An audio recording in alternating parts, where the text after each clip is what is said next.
Tonight's case takes us to Caldwell County, a quiet, rural area in the foothills of the Blue Ridge Mountains. It's the kind of place where people know each other, where life moves a little slower, and where something like this doesn't just happen without leaving a mark. We're going back to 2005, where the story of Emily Anderson began to unfold. Now, as we started researching this case, we realized something. Some of you may have heard part of this story before. It was covered in a part 1 by Southern Fried True Crime. And like a lot of listeners, we went looking to learn more. But what we found was that the full story wasn't all in one place. So we took a deeper look. And tonight, we're walking through the case from beginning to end. Everything we could find, everything that happened, and how it all comes together. This is the story of Emily Anderson. I'm Darlene. And I'm Melody. This is Hard Times and True Crimes. So we just want to apologize for the quality of last week's recording. Hopefully it'll be resolved this week, but if not, we have other options and it will soon be resolved one way or another. Yeah, we just had some technical difficulties on the back end, but I mean, it wasn't terrible, but if you noticed a little bit of a difference in our quality, we just wanted to let you know that we're aware of it and working on it. Yes. And so, Melody, you want to tell them where you were this past week? We went on a cruise. It was great. We needed a little vacation and we really enjoyed ourselves. That's awesome. The best part was that I didn't get sick. This was my third cruise and I've been terribly sick on the first two. So I said I would never do another cruise, but I sucked it up and tried one more time, and the third time was a charm. That's so good. Now, where did you go on your first two? Actually, the Bahamas, both times. Okay, and then this time was Bahamas. Yes. Awesome. Yeah, we got married on a cruise in the Bahamas the first time. Right. Yeah. And you were sick then? Oh, I was so sick. That's terrible. Yeah, it was awful. So, did you get to do any excursions this time? Well, we had an excursion planned. We were going to go to Perfect Day at Coco Cay. That's their private island. Okay. And we did not get to do that. Why? Because there was a weather event and the sea conditions. The island had some flooding and stuff there, and we didn't get to go to port there. Oh my gosh, that stinks. It does, but we made the best of it on the boat. It was a beautiful day on the boat at sea, and we still had a lot of fun.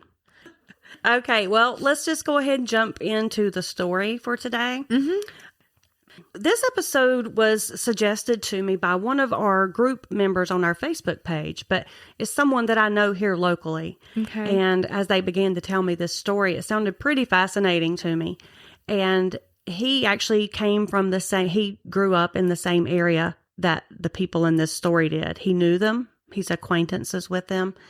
He wanted to remain anonymous, which I'll get into a little bit later, but he was a very credible source. Okay. So as I started researching the information he had given me, I realized that the part 1 of this story has been covered by Southern Fried True Crime, Erica Kelly. Yes. So I listened to her episode and she had done part 1. The rest of the story she was going to put out in a part 2. And for some reason, that part 2 has never come out.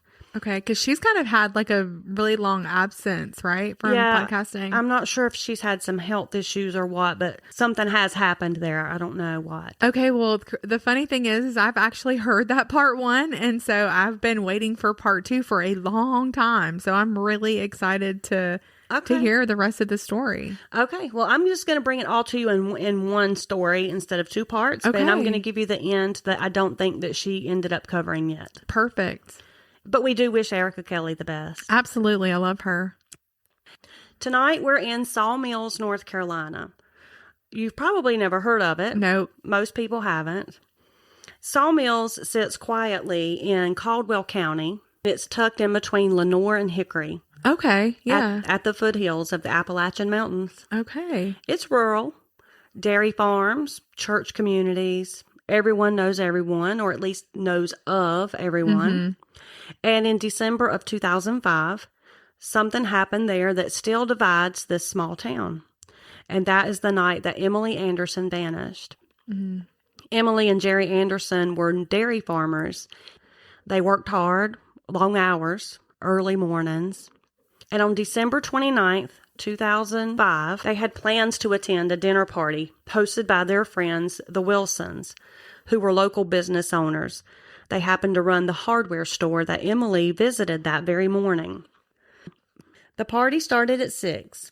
Jerry was forever arriving late to anything, so Emily made a point of reminding him to be on time.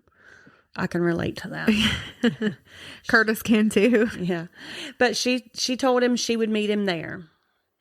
That night, Jerry arrived, and by some miracle, he wasn't late. Not only was he not late, but he was unusually early that evening by about 30 minutes. So he actually beat Emily there. Okay. He told the Wilsons that Emily was out running errands and may be a little late. But by 6:30, Emily still had not arrived. The group waited. Jenny Wilson, host of the party, called Emily's cell phone, but Emily didn't answer. Jenny left a voicemail telling her the food was getting cold. Call her back. Time tracked on, and still no one heard back from Emily. Then Jerry called her to see what the holdup was. He couldn't reach his wife either. Maybe he was annoyed, maybe not.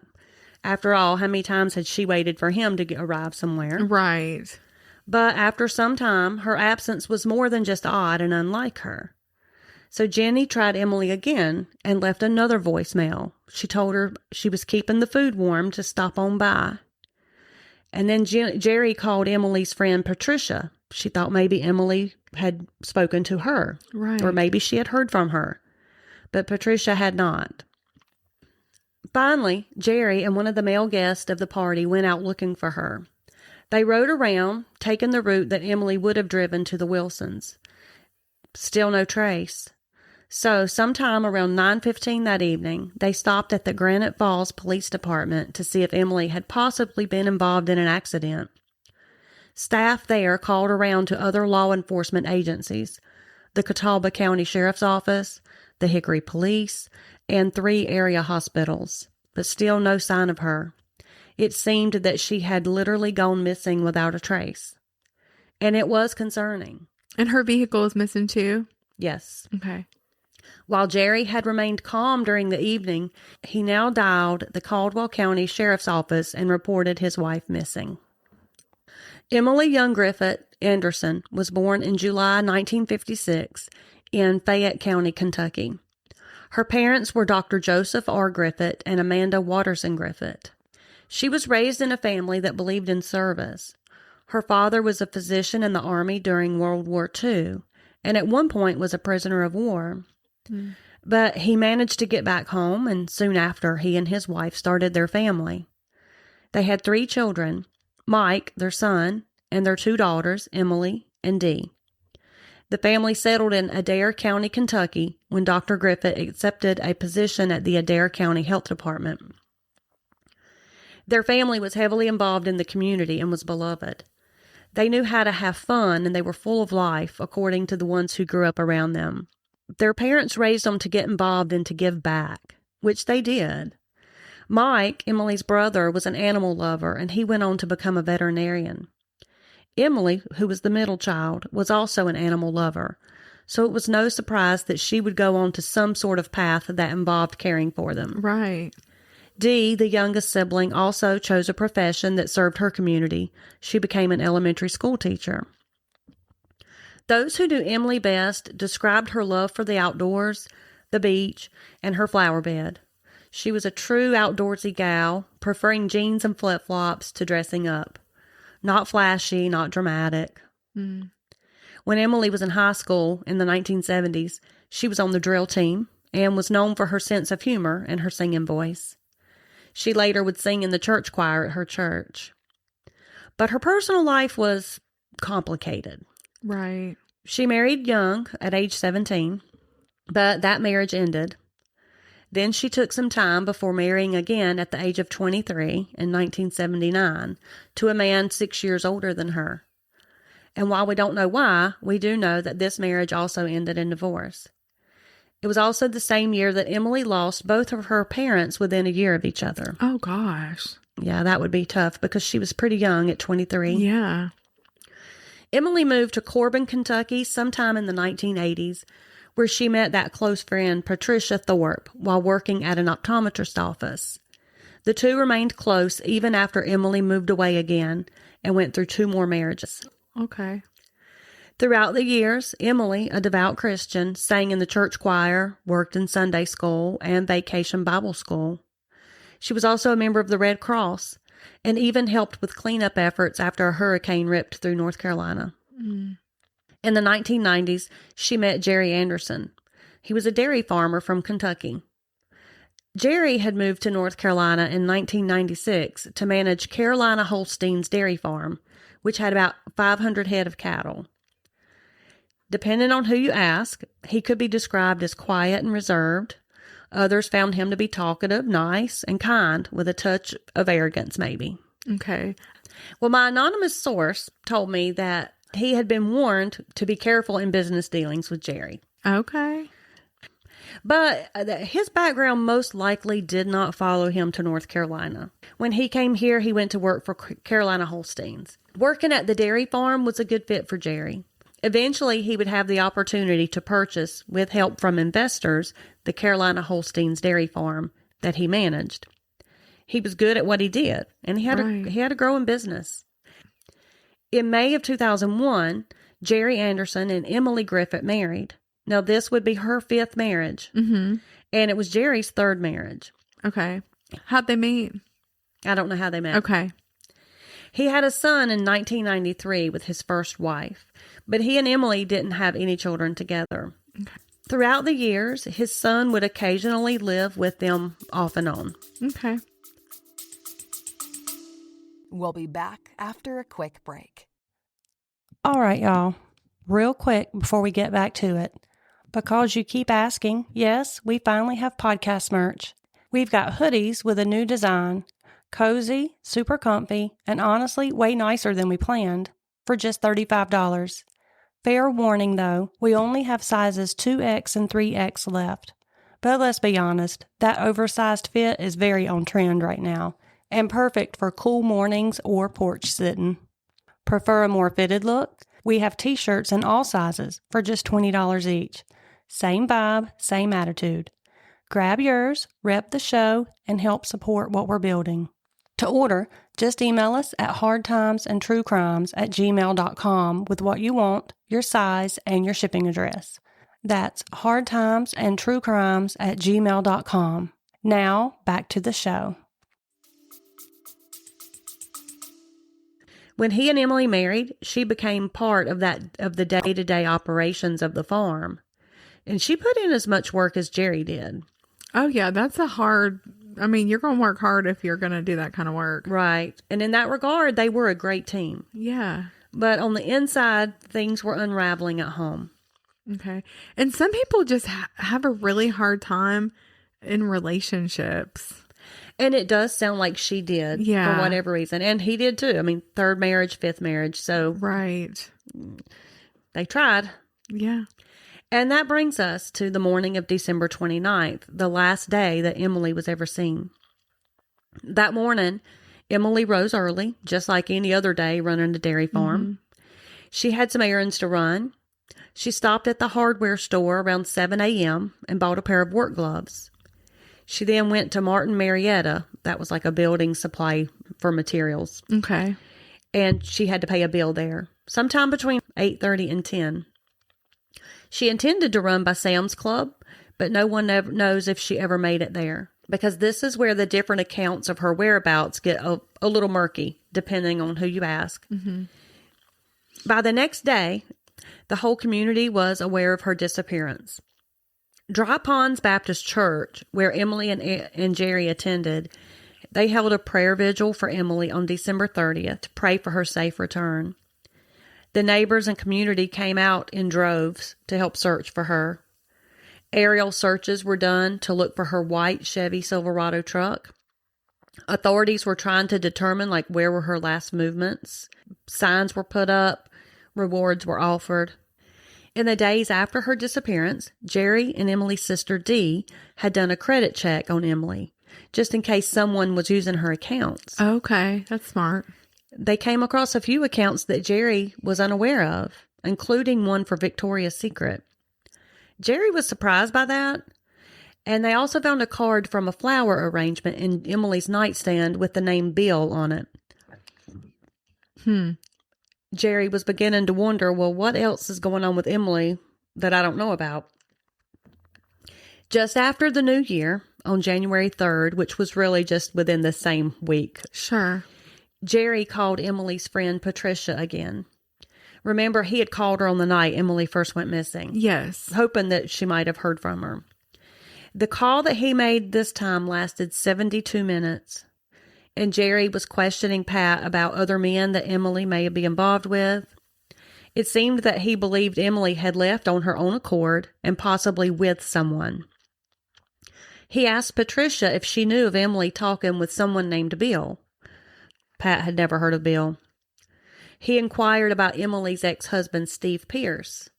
But again, Pat had no knowledge of Emily talking with other men, and nor did she believe that. You know, there was some comment made later on about how Emily still had some belongings from her marriage to these other prior husbands. And one of her, I think it was her sister, may have said, well, she had a box of, you know, stuff like letters and whatnot from each of her husbands. I don't think that's that weird, to be honest with you. I don't think it's uncommon or weird to have mementos from past. And she had one from each of those husbands. But somebody used that to try to paint her in a bad light later. But I'm with you. I don't necessarily think that means anything. By the end of Jerry's call with Pat, he vehemently told her no one was going to take half of all he had worked for, because he still thinks that Emily has left with someone else. Okay. And he said he'd kill Emily if she returned to Sawmills and break her neck if she came back into his home. Oh my gosh.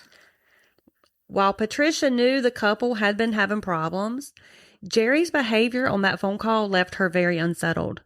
Yeah. I would say so. Oh my gosh. Yeah. His wife is missing. Yeah, you would think that would be the last thing on your mind, or that you would make such a callous remark. Yeah. And then, suddenly, 9 days after Emily disappeared, there was a break in the case that would shock everyone. On Saturday, January 7th, an employee at the Waffle House in Duncan, South Carolina, answered a call. The caller informed him that a white truck in the back was involved in a missing persons case from North Carolina. When the employee asked the caller who he was, he declined to answer, stating it didn't matter, but he said he would feel better if they called the police to come check it out. And they did check it out. Sure enough, a white 2000 Chevy Silverado pickup truck was parked right there behind the Waffle House in a parking lot that actually belonged to the Quality Inn next door. Okay. The Waffle House manager called authorities, who arrived, and they roped off the area while they called the Caldwell County Sheriff's Office back in North Carolina, going on that tip that it may be from a missing persons case. Right. Captain Jeff Stafford and Lieutenant Tracy Pyle from the Caldwell County Sheriff's Office made the 2-hour drive down to South Carolina to see if this was indeed the truck that belonged to Emily. They walked around the truck, seeing nothing out of the ordinary other than a flat tire. Not having the keys to the truck itself, they could only peer into the windows. They did take photos of the truck, and then they called to have the truck towed back to Lenoir, North Carolina. Later, they would take a lot of criticism about moving a possible piece of evidence over 100 miles, possibly contaminating important evidence. Yeah. I can't say that criticism isn't warranted, because that does seem like a poor choice. Right. Once the truck was back in North Carolina, it was the tow truck driver, Harley Haynes, who forced open the toolbox on the back. And that is when he made a gruesome discovery, because Emily was right there. Oh, no. In the toolbox where her body had been stuffed. Oh, gosh. Okay. I don't know why I had forgotten. Yeah, I didn't realize they had found her. Okay. And just like that, this disappearance case had become a homicide case. Emily was face down and had been shot twice, once in the back and once in the left side of her abdomen. There was grass and dirt on her face, grass and dirt in the toolbox. Her face had bruising, and there was blood around the nose area. Her damaged cell phone was still clipped to her side. Her keys and about $30 cash were on her. Authorities were taken aback by the finding. Later, they would determine that the weapon used to be either a .38 Special or a .357 Magnum. Either is possible, and I'll go ahead and tell you now the murder weapon was never found. Okay, can I ask a question? Sure. How long was this after she disappeared? 9 days. I'm surprised there wasn't like some kind of an odor. Now, you keep in mind, it was January, Okay. so it's cold outside. So I would imagine maybe that could have had something to do with it. At this point, though, there was blood found in the toolbox and in the bed of the truck. Officers said there was no blood there before the truck left South Carolina. They said there was no smell around the truck or anything that would indicate a body was in the toolbox before they had the truck moved. But now there was blood in the truck bed and around the toolbox. That's weird. Could that have appeared after the truck was moved? They probably just didn't look good enough. I'm thinking maybe not, because 9 days later, why would she all of a sudden start bleeding? Yeah. Blood would have been dried. Exactly. Because the spouse is automatically a person of interest in cases like these, the sheriff's department was already looking at Jerry Anderson. But it seemed like Jerry had an alibi for the day that Emily had gone missing. However, they obtained a search warrant for the residence and the dairy farm. They went back for a second search 6 days later, and the findings of those searches led to the arrest of Jerry L. Anderson on January 27th, 2006. Okay. He was charged with the first-degree murder of his wife. Good. The grand jury indicted him shortly after midnight on February 13th. Jerry's lawyers tried to get him out on bond, but that was denied. Jerry Anderson would be detained throughout his trial. His lawyer did manage to get the trial moved to Gastonia, North Carolina, which is about an hour south of Sawmills. Okay. Which I found that interesting that he was held detained the whole time, because he was a man of means, of money. You would think he would have been able to get bond set, but they did not. They didn't give him a bond, right? No, they didn't. I'm surprised with some of these that they do give bond. Like the one we just did on Heather Allman. Yes. She wasn't it was $1 million bond, but they gave her a bond. Yeah, that's very surprising. So, Jerry's trial was set for May 14th, 2007, and the prosecution was now seeking the death penalty. Okay. The investigators and prosecutors still had plenty of work to do on this case. They had people to interview, leads to follow up on, and much of it is conflicting, to say the least. Let me start with the timeline of the last day that Emily was known to be alive. On the last day, an employee on the Andersons dairy farm reported that he heard the couple arguing that morning, and then afterwards, around 9:30 a.m., he said he saw them drive out to a wooded area on the property. Emily was in her white Silverado pickup, following behind Jerry, who was driving a front-end loader. Employees of the farm said they heard gunshots. And this one particular employee said he saw Jerry return, but not Emily. Okay. A neighbor on the adjoining property confirmed that they too had heard the front-end loader around that time, and shortly after had heard 2 gunshots. Okay. Those gunshots were heard by a second neighbor, and she said she remembered telling her dog Titus, "What idiot would be shooting this early in the morning?" Mm-hmm. Both neighbors who testified to hearing those shots attended church with the Andersons. Again, tight community. Right. Jerry supposedly returned to the farm about 30 minutes later and then instructed one of his employees to clean up the front-end loader and to pay special attention to the bucket. This was an unusual request. Later, blood remnants would be found on the bucket, but those were never determined to be human blood. They could have been animal blood. Okay. Sometime between 10 and noon, Jerry had another one of his employees, Antonio Reyes, drive him out to a wooded area where he got out of his truck with a large plastic bag. The next day, he had Reyes search that area for a cell phone. Reyes also told authorities that he never saw Emily come out of those woods that day with Jerry. So now 2 employees have said this. Okay.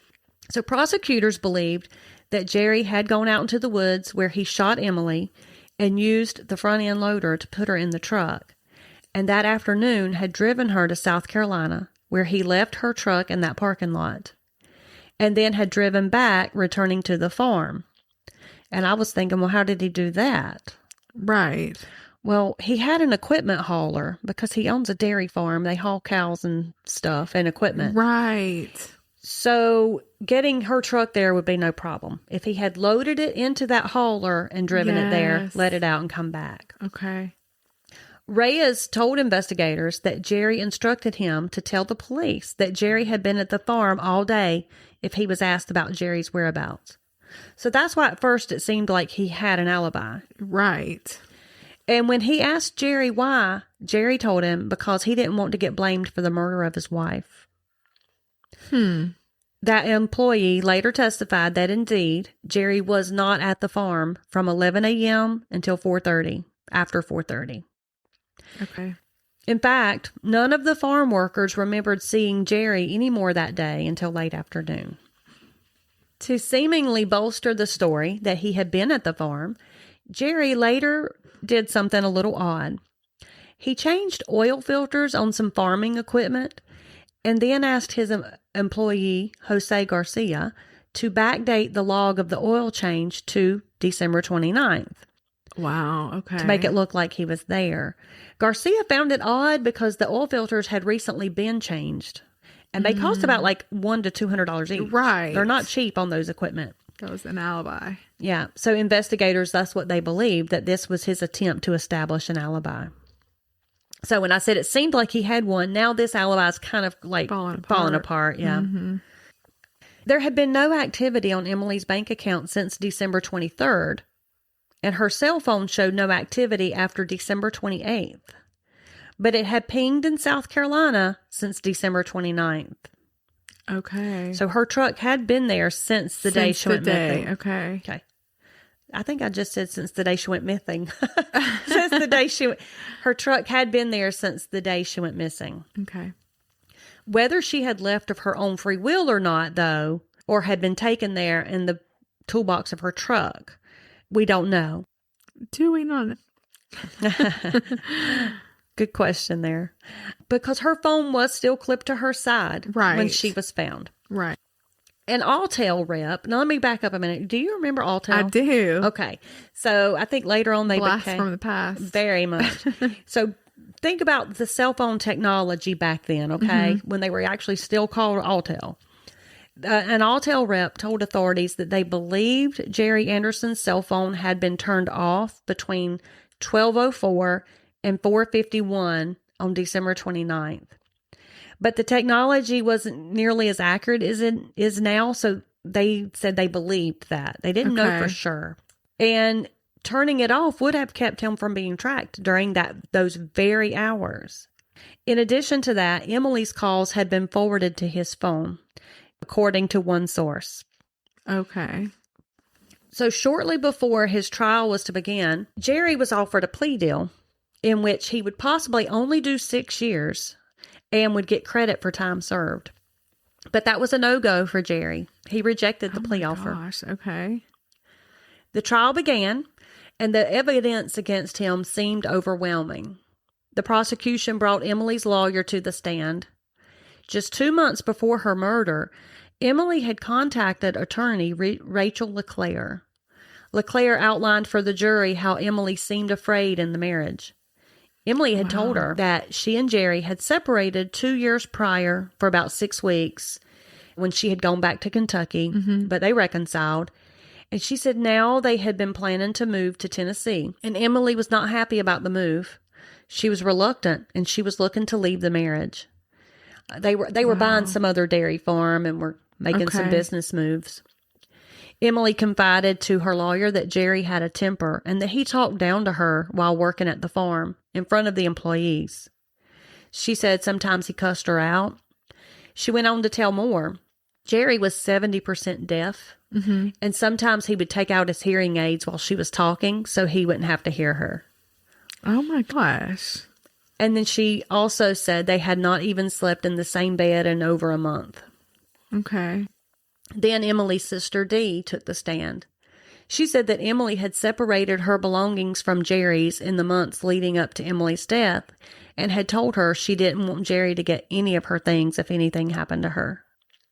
But some of the most controversial and damning testimony came from one of the prosecution's expert witnesses, Roy McNeil, the handler of the 2 cadaver dogs who searched 4 areas in the case: the wooded spot behind the Andersons' farm, the toolbox, the truck, and the front end loader. The dogs hit on a spot beneath a tree in the woods near where Emily was seen going and never returned from. I'm going to come back to that in a moment, okay? And then there was the matter of the life insurance policies. So I'm going to outline those for you. In 2003, there was a $1 million insurance policy for Emily's life, and the beneficiary of that was Jerry. Okay. In June of 2004, another $500,000 policy on Emily was taken out, and the beneficiary was Jerry. In the fall of 2004, a $2 million policy was taken out on Emily.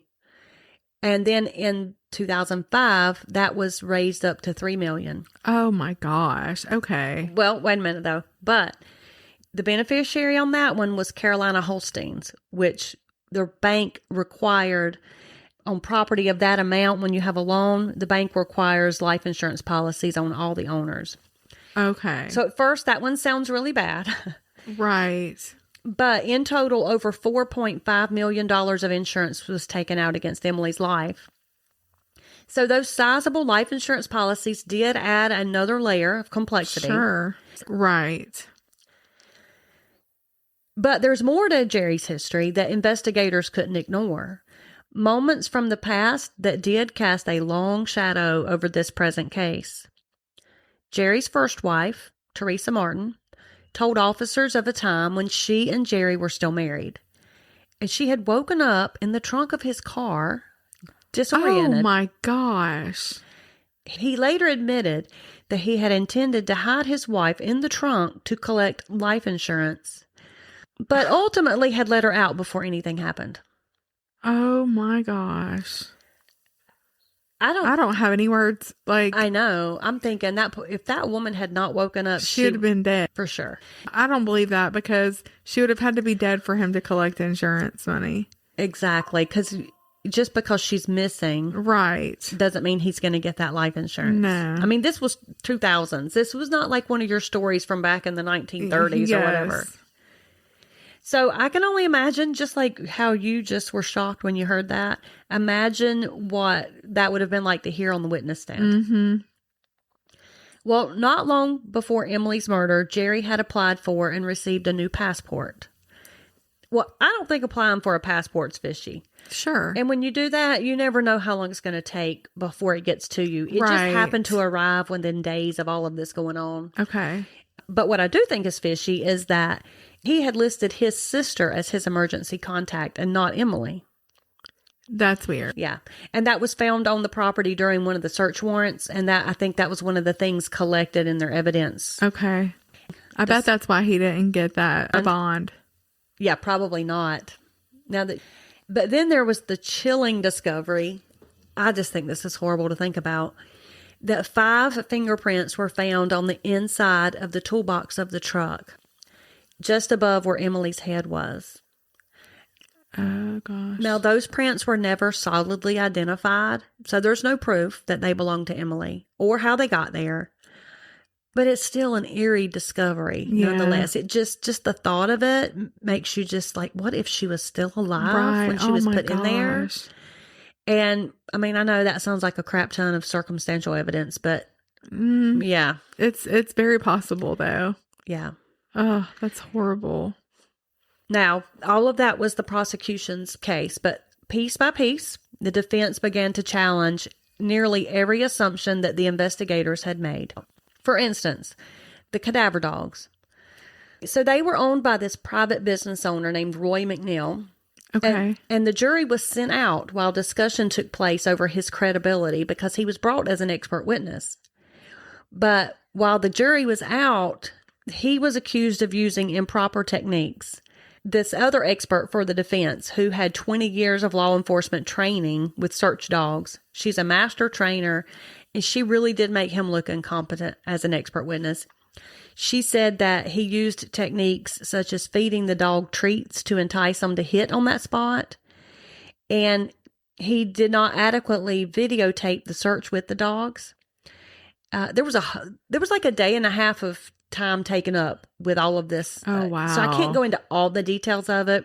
Okay. I'll just leave you with this part. She even pointed out testimony in which McNeil admitted to letting his dogs drink beer with him. Oh my gosh. Okay. So, okay. I'm like, I didn't see that coming. yeah, I know. Like, okay, well, drunk dogs, I don't know. They're probably not that credible either. Yeah. Yeah. So there was this big fight over whether to let his evidence that he produced be admitted into, let that be an. Yeah. Let me say that again because I bungled that. So there was this big argument over whether his information from his dogs could be admitted as evidence. Right. Okay. Ultimately, the judge allowed evidence from one of the dogs to be brought into testimony. That dog was considered to be well trained, but the second dog was in question. So the judge felt testimony could be admitted, that it actually would be in the defense's favor to be able to then cross-examine and bring out all that stuff I just told you. So while they did let it be admitted, they're like, it's only helping the defense. Okay. Okay, and then the life insurance policies. Well, the defense said that's simple, and I've already explained this. They said it's not unusual to have a large life insurance policy when you have a large loan for a business. And in fact, the bank did require at least one of those policies, and Carolina Holstein's was the beneficiary, the business, the farm, and not Jerry himself. Okay. And they said there was at least one life policy for Jerry for $10 million. The defense pointed out that Emily was well aware of each of those policies, and she would have had to go along with the process, getting medical clearance and signing them. So it wasn't like she was in the dark. Okay. So that makes it not seem quite so suspicious. Not quite, but it still seems suspicious, especially that there were multiple on her and the fact his ex-wife's Yes. witness. And he still would have testimony. benefited. Right. Money could have been a big motivator. Definitely. The other thing is what he said to her friend about, she wasn't going to get half of his, half of what he had worked for. So money was obviously very important to him. But when he submitted to a polygraph examination, the results indicated he was not deceptive. Okay. Which I thought that was kind of interesting. Not that I felt like it made him look less guilty. I just thought, wow, he might be a really good liar. Right. And I just don't trust those because how many people have failed them when they were being honest and passed them when they were not? Absolutely. I don't trust them. Pure narcissistic people, they're able to pass them. Ding, ding, ding. The medical examiner's time of death also raised serious problems for the prosecution's case. This is, to me, what really kind of maybe hurts the case. Their timeline did not align with the timeline that prosecutors argued in court. If the medical examiner was correct, the window that prosecutors relied on simply did not work. So the medical examiner determined that Emily had died just 2 to 4 days before she was found, not the 9 days since she had been missing. Okay. So Jerry believed that she had left on her own with someone else and was leaving him, and that person had committed this murder. Then that could have happened 2 to 4 days ago. On cross-examination, when pressed by the prosecution, the medical examiner did admit that she couldn't rule out that Emily had been deceased longer than that, but the state of the body did not suggest that it had been longer. Well, the fact that if, like you said, it was in the middle of January and there were, I guess the weather conditions and probably the conditions inside that toolbox too. Mm-hmm. I guess the amount of air, oxygen that's getting to it, that type of thing. And I also wondered, if it could also act kind of like a meat locker because it's a metal box and if it's outside in the cold. Yes. I did wonder about that. Me too. Well, there was another expert witness. This was Dr. Murray Marks, who is a forensic anthropologist, an associate professor at the University of Tennessee, and worked at the Body Farm. Oh, you know what the Body Farm is? Yes, I do. And just for our listeners who may not know, there are universities who study this type of deceased and that kind of science. There's one in North Carolina, but this one was at the University of Tennessee. And that's where they actually studied decomposition of animals and people. He worked there, and he had made a career out of studying the bodies. And he testified that there was no way Emily had been dead for 9 days before she was found. He said there was no skin slippage, no flies around the truck, no insect infestation, no signs of bloating, and most importantly, no odor. Okay. But again, I do wonder though, but it is January. Yeah. And it is inside of a metal toolbox outside. Right. The prosecution was able to argue that Dr. Marks's findings were based only on photos and a report. He didn't actually look at the body. He was going by the photos he got of the body. Okay. So he didn't examine her firsthand. But doubt had been introduced by that. If the timeline was off, the foundation of the state's case began to weaken. Okay, so you're saying the guy who was saying all this, that there's no way that she would have been dead for the 9 days, he did not physically examine her body. Okay, well then his credibility, I don't think he has that much credibility then. Right. He's just going on pictures and a report. Yeah, no. Yeah.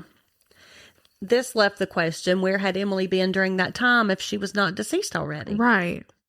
The defense was also ready to answer that question.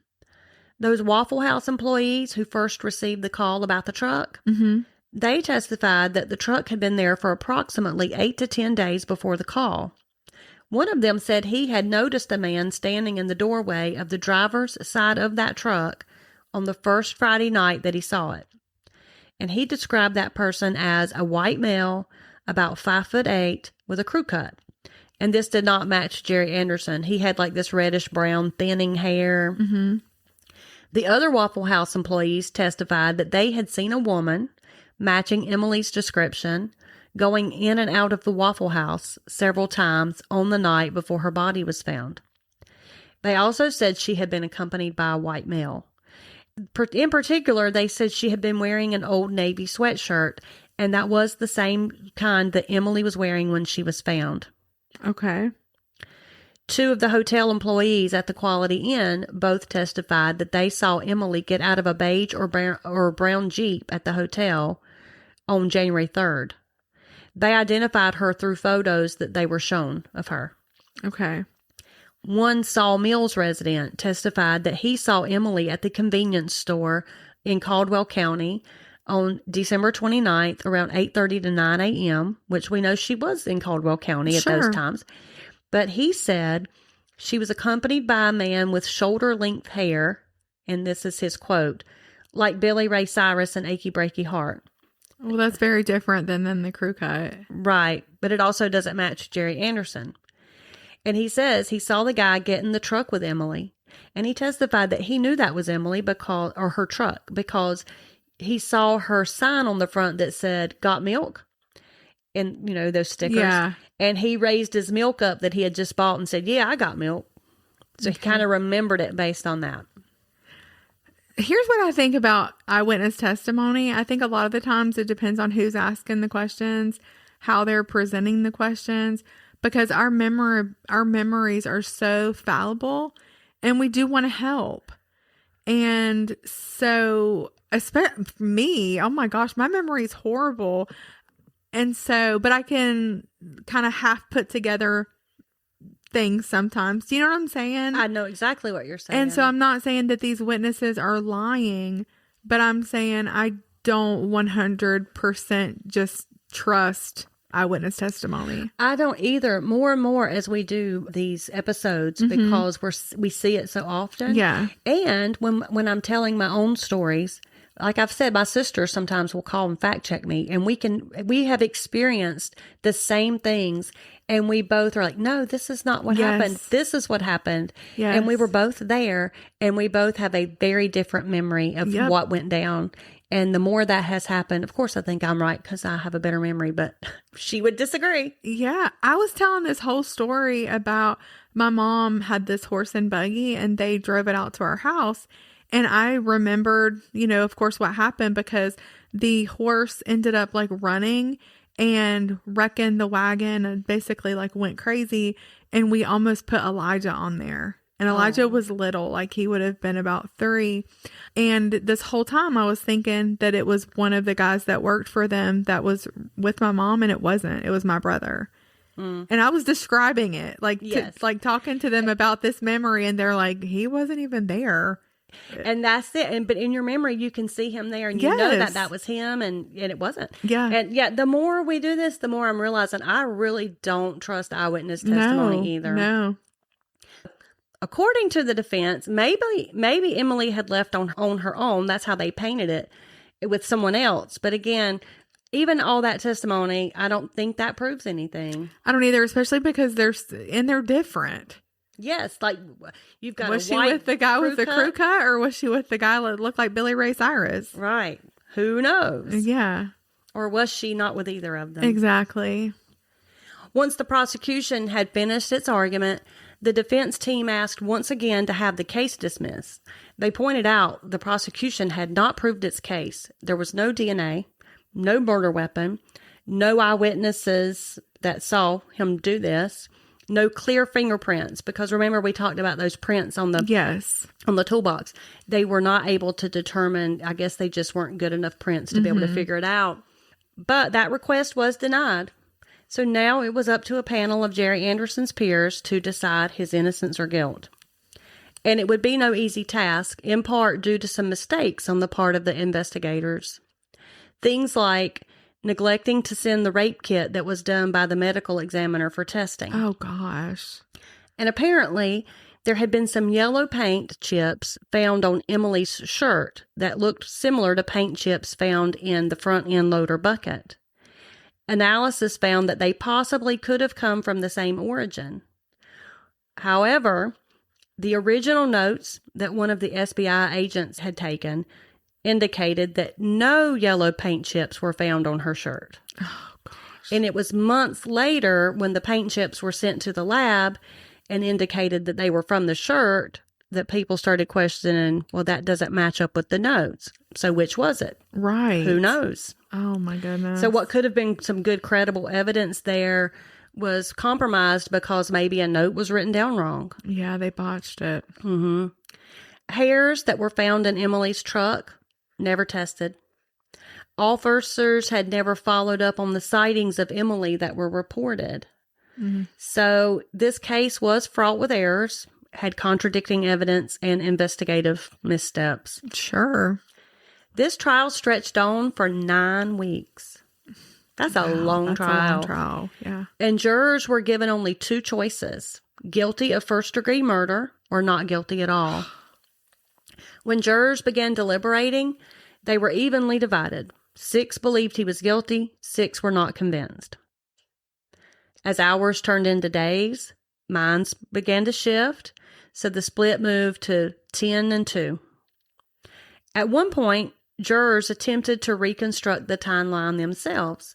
They were trying to calculate, did he even have time to drive to South Carolina and back within that window Right. that they described? And they concluded it wasn't possible. Really? They started figuring it up, and they were like, in order to actually do the crime, get her truck loaded, take it down there, and get all the way back in that window, they said they did not see that it was even possible. Eventually, the vote stood at 11-1. The lone holdout juror said they were never going to change their mind. He said he would never change his mind about Jerry's guilt. So 11 people were feeling like they were not guilty. And one said he felt he was. One newspaper quoted him as saying that he felt God was calling him to vote guilty. Wow. So hung jury. Yeah. This jury would not be making a unanimous decision no matter how many times the judge sent them back to deliberate. Okay. And with no unanimous verdict, the judge had no choice. A mistrial was declared. And at this point, Jerry Anderson was let out on a $150,000 secured bond with the understanding that prosecutors may bring charges again at any time. Okay. Now, if I'm not mistaken, I believe that is where part 1 of that episode from Southern Fried True Crime ended. Oh, okay. I don't know if she got all the way to the part about the decision. She may not I don't have gotten that remember because far. it's been so long since I've listened. But I know that the rest of what I'm about to tell you has not been put out there yet. Okay. So in November of that year, prosecutors finally made the decision that stunned a lot of people in that town who had followed the case. And they dropped all the charges. Wow. Wow. So after 9 weeks of testimony and a divided jury, the state would not try Jerry Anderson again.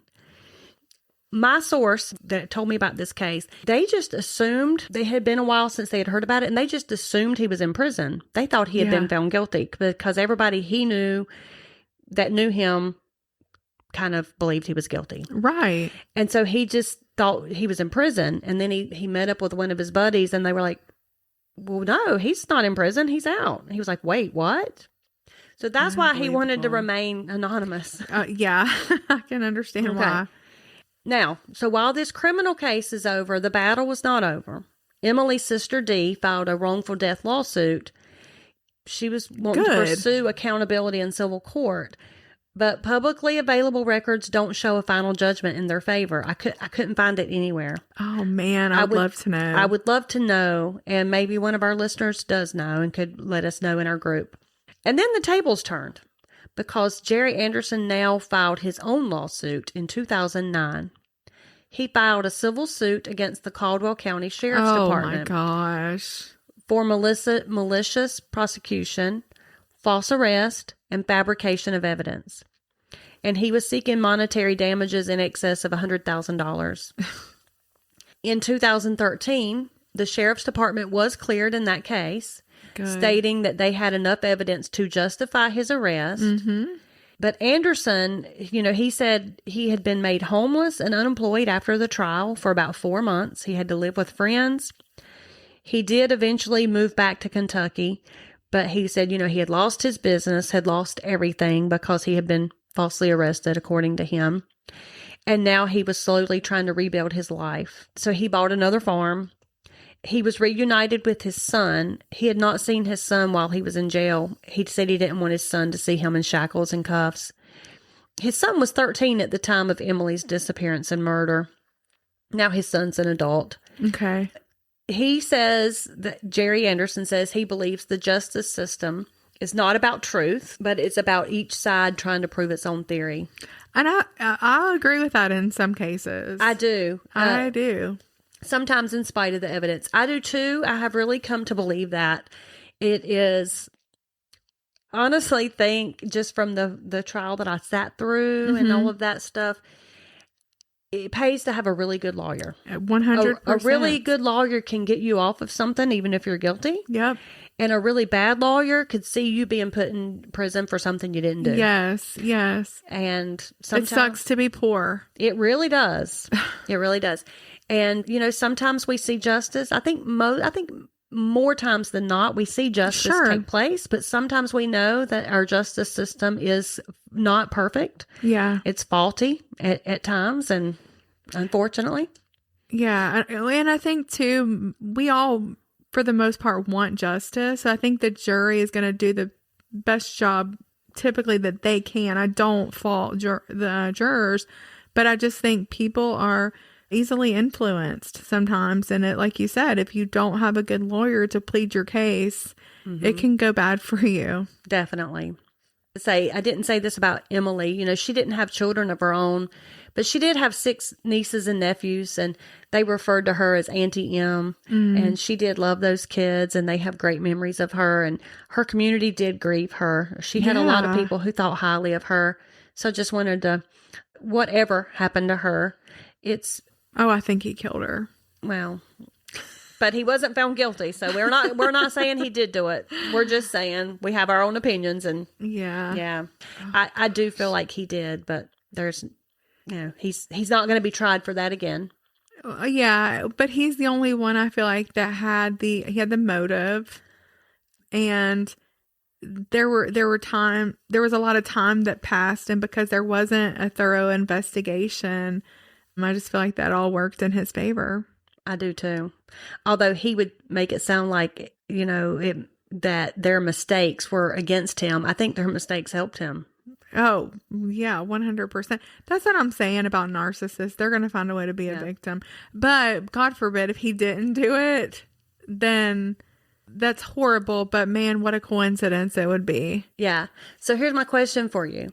So who do you think the anonymous caller was who called the Waffle House? Oh, I think it was him. Right. So because if you think about it, if he's waiting on a life insurance policy to pay out, the body to be found. He needs that body to be found. And so why would you call and not leave your information Who wouldn't have? Like, who would have, found the car and not wanted to, want to be anonymous? Yeah, because if she had gone there willingly with someone else who killed her, they're not going to call and want the body found. Sure. The only person that's going to want that body found is the person who's going to benefit from it being found. 100%. It was him. Yeah.